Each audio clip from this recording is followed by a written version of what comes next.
The very word secrecy is repugnant in a free and open society, and we are, as a people, inherently and historically opposed to secret societies, to secret oaths, and to secret proceedings. We decided long ago that the dangers of excessive and unwarranted concealment of pertinent facts far outweighed the dangers which are cited to justify it. Even today, there is little value in opposing the threat of a closed society by imitating its arbitrary restrictions.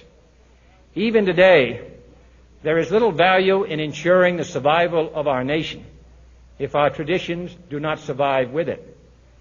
And there is very grave danger that an announced need for increased security will be seized upon by those anxious to expand its meaning to the very limits of official censorship and concealment. That I do not intend to permit to the extent that it's in my control. And no official of my administration, whether his rank is high or low, civilian or military, should interpret my words here tonight as an excuse to censor the news, to stifle dissent, to cover up our mistakes, or to withhold from the press and the public the facts they deserve to know. For we are opposed around the world by a monolithic and ruthless conspiracy that relies primarily on covert means for expanding its sphere of influence, on infiltration instead of invasion, on subversion instead of elections, on intimidation instead of free choice, on guerrillas by night instead of armies by day. It is a system which has conscripted vast human and material resources into the building of a tightly knit, highly efficient machine that combines military, diplomatic, intelligence, economic, scientific, and political operations. Its preparations are concealed, not published. Its mistakes are buried, not headlined. Its dissenters are silenced, not praised. No expenditure is questioned, no rumor is printed, no secret is revealed. No president should fear public scrutiny of his program, for from that scrutiny comes understanding, and from that understanding comes support or opposition, and both are necessary. I am not asking your newspapers to support an administration, but I am asking your help in the tremendous task of informing and alerting the American people. For I have complete confidence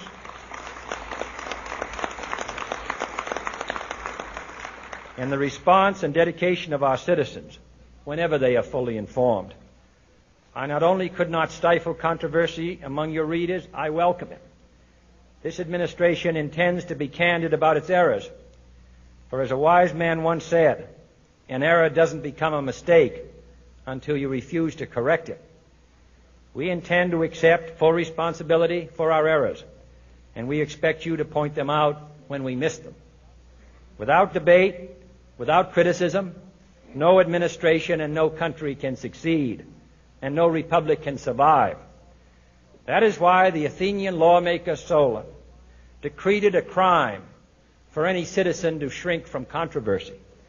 And that is why our press was protected by the First Amendment, the only business in America specifically protected by the Constitution, not primarily to amuse and entertain, not to emphasize the trivial and the sentimental, not to simply give the public what it wants, but to inform, to arouse, to reflect, to state our dangers and our opportunities, to indicate our crises and our choices, to lead, mold, educate, and sometimes even anger public opinion.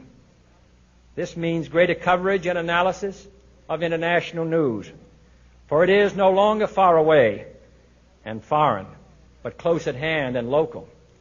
It means greater attention to improved understanding of the news, as well as improved transmission.